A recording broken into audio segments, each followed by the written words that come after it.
Morning. So today I want to show you guys a different and interesting way to reconstitute your mushrooms because I'm a very avid mushroom forager and eater, and I like to preserve them by dehydrating. And when they're dehydrated, they can be reconstituted and they can be made back into basically a raw mushroom. You can dry them out and then you can reconstitute them and make them flexible, regular mushrooms after they've been already dried out. So what I do is I break mine up. I'll show you what I do. So I'll break it up.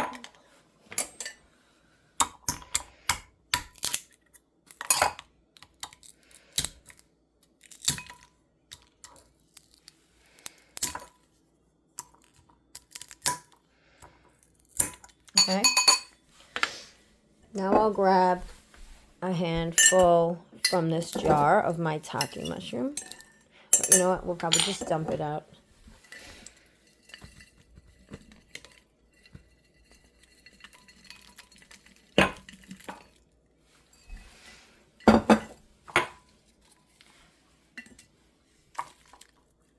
I'm not going to use these big chunks. They just take a little longer to reconstitute.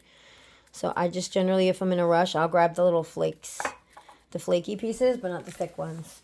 So now I have shiitake mushroom and I have maitake mushroom. So I'm actually going to break this up. Okay. So now we have two types of mushrooms in here. Now what we're going to do is I add onions to it.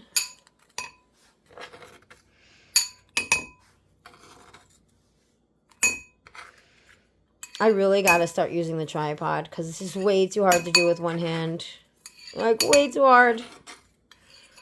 I mean, I'm actually doing a pretty good job of it, but this would be much better with a tripod, honestly. Right? Let's get professional, Erica. All right, so what I do is, normally I will actually take the brine from my fermented onion, but I'm out of that brine, so I'm going to use fermented cherry tomato brine, and I'm just going to pour it over to reconstitute them. And now they're going to soak it up. So now we're just going to mash it all together. Onion and mushroom. I like to mash them together in the bowl. And I actually add a little bit of salt to it because the salt will pull the compounds out of the onion and actually make it... Actually, this doesn't need salt added because the brine... I'm sorry. When using brine, you don't have to add salt because the brine already has salt melted into it, mixed into it.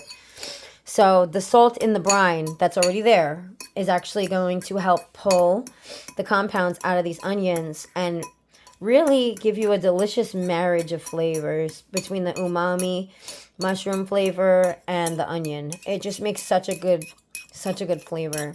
It really makes the mushrooms taste so good. And, you know, I make it together. So you're eating mushroom with onion, obviously. And if you don't want to use onion with it, that's fine. You don't have to add the onions. But I just noticed that adding the onions makes the mushrooms taste so good. This chunk is a little too thick. It's going to be hard to reconstitute. That's like really hard.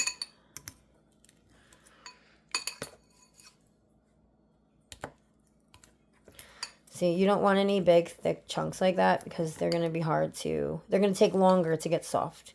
But I'm actually just going to leave this bowl here for about 15-20 minutes. And when I come back, the mushrooms are going to be nice and soft. And then we're going to cook with them. And that's it. That's all you do. Let's see. Yeah, I think that's enough liquid too. Because I don't want them to be like dripping in water. I just want them to soak up and be back to normal. So that's how I do it. That's what I do. Normally I use red onion brine, but today we did cherry tomato and a 2% salt brine with garlic and basil leaves. We're going to see how good it comes out.